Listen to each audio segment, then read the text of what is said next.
Hello plant lovers and welcome back to my channel, and this is today's magnificent orchid. It is an Oncidopsis, we'll get to that, and it is called Burrageara Nelly Isler. I will put the name along the bottom. Burrageara. I can't pronounce that, I'm terrible at pronouncing it. Anyway, it was named after the man who created the hybrid.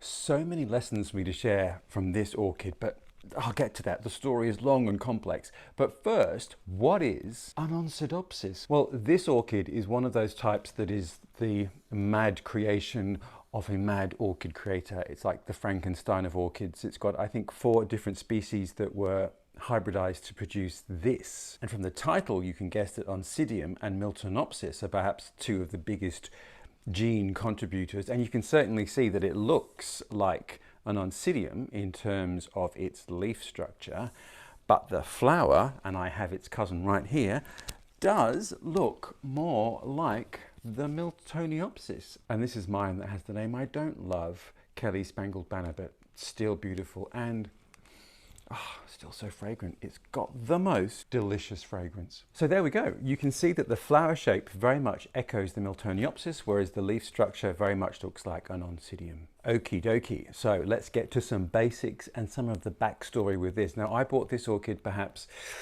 2-ish, 3-ish years ago in my grand strategy of always buying orchids when the flower spike has died from a florist because they're always discounted, which was the case with this one. Heavily discounted, flower spike was dead, so I couldn't have any sense of what it looked like because it literally was just a brown withered stem.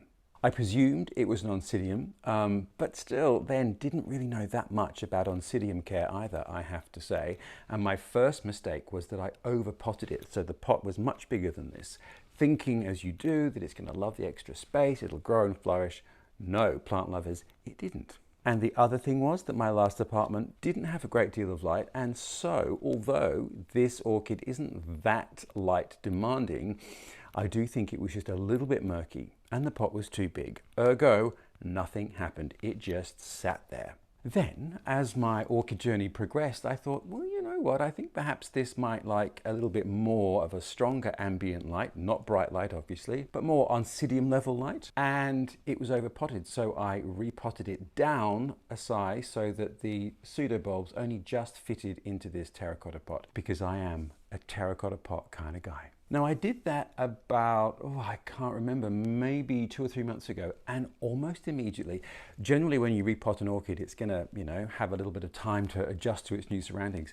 But this almost immediately sent out a flower spike. And it was only once the flower opened that I was then able to realize, not an Oncidium, but that it is in fact one of these crazy hybrids with the most beautiful flowers, which I will show you in a close-up.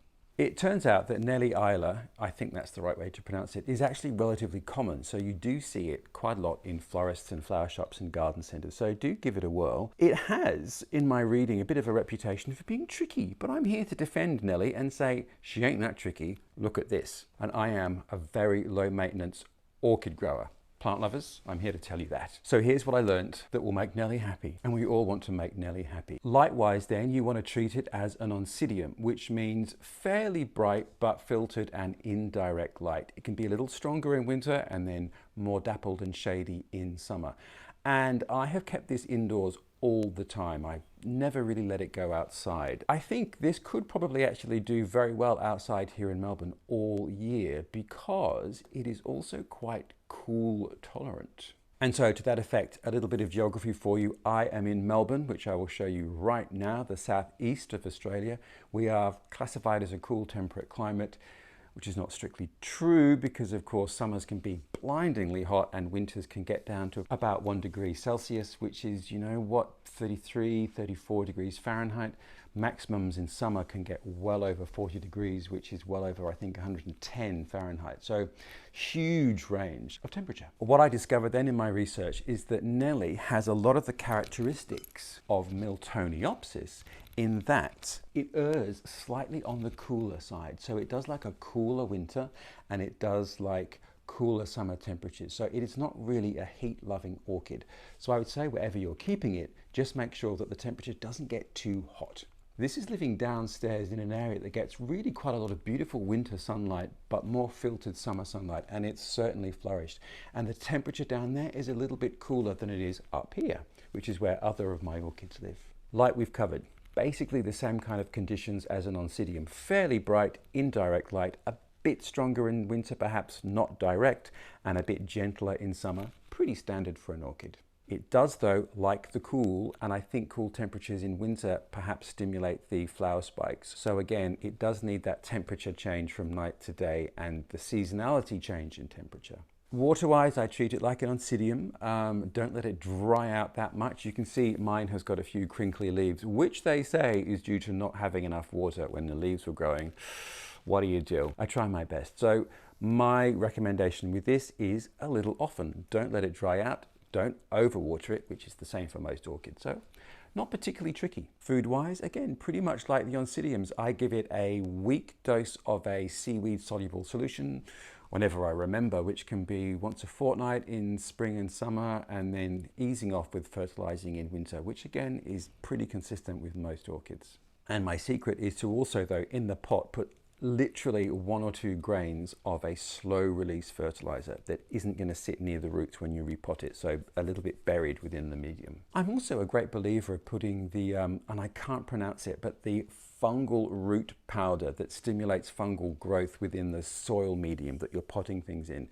I'll find the name and put it on the bottom because I can't pronounce it, but it's a little powder and it stimulates the growth of all the bacteria in the soil, which promotes root growth, which also enables the roots of the plant to draw out nutrients from the environment that they're planted in. Now, I put a little bit of that in everything that I pot and it seems to really work. The flower, as you can see, is really open and beautiful and a little bit speckled, and I've seen there's quite a bit of variety with the speckling patterns that people have online. I guess it just depends on the exact genes of the one you've got and perhaps your light conditions as well. Now, I have read that it's very fragrant, but I'm here to tell you, plant lovers, that unlike its cousin, which smells heavenly, Nelly Isler is odorless. Maybe it's just a quirk of mine, I don't know, but there is certainly, there's the vaguest hint of a fragrance, but it's certainly nothing that's going to stop you in your tracks. Potting media, absolutely standard really for me, which is a free draining loose mix, which means a orchid bark mix mixed with a little bit of perlite mixed with a little bit of charcoal. I also put a little bit of shell grit into the mix, just a little bit, and they say the calcium in the shells ultimately gets absorbed by the roots of the plant. And in fact, those fungus that we put in there, those mitochondrial, I can't remember the name anyway, but the root fungus we put in there assists the plant in breaking down and extracting those essential vitamins and minerals from the soil it's in. So I feel that shell grit is really working. And the shell grit is basically chicken food that you can get from a pet shop. There we go, plant lovers. So this orchid is living very happily indoors in Melbourne, which is probably where I'll keep it. But I also think it would be very happy outside as it is quite cool tolerant. But depending on the coolness of your winter, certainly not below freezing. And I would say maybe not below 7 to 10 degrees centigrade, because I did have that little problem with my Miltoniopsis, which didn't like it when the temperature dropped below 5 degrees centigrade this winter. It burnt the leaves and they're only just recovering. So I'm not going to risk it with this one. I'm just going to keep it indoors all the time, even though I think it could summer outdoors. Obviously, under shaded protection, giving it the right conditions and not getting rained on, because you don't want to overwater them. There we are, plant lovers. It is really beautiful, very rewarding. The flower spike has lasted quite a while so far. I have noticed though that this is an orchid that definitely needs to be staked. I'm not much of a staker because I just feel it's a bit unnatural, but this one, the weight of the flowers was starting to really affect the stem, so I have staked it. So maybe bear that in mind. Otherwise, it is beautiful and low maintenance and quite fantastic and really no harder than any other orchid, I think. And look what happened. Now, I think in terms of its flowering, it does exactly the same as an Oncidium. So it's going to flower from a matured pseudobulb from last year's growth. So the best thing you can do, as with most orchids, is promote vegetative growth. And this one, I must say, since I repotted it, has shot out quite a few new pseudobulb shoots, which is looking really healthy. So I shouldn't have too much problem getting it to bloom again and getting new shoots to create new pseudobulbs. So I would look upon it very much like an Oncidium in terms of where the flower spikes come and how from the pseudobulb. Have we covered everything? We have, I think, food, water, and light. Just what we all need. Add love into the mix and we're done. Again, terracotta pot, because I am a terracotta pot kind of guy, but it really depends where you are. Terracotta allows water to evaporate really easily and it creates its own little cooling system around the roots. So I just like them aesthetically, but you can easily use plastic free draining pots. It really doesn't matter. The thing is, of course, just that it's free draining, and that's kind of common sense with any plant, not even an orchid. There we are, plant lovers. Nelly Isler, who I'm loving, and I hope she's going to flourish and continue to flower for me. Take care wherever you are, and next week I've got something amazing which just pinged out a flower and I just couldn't believe it, so I'll share that with you then. In the meantime, take care and happy orchid growing.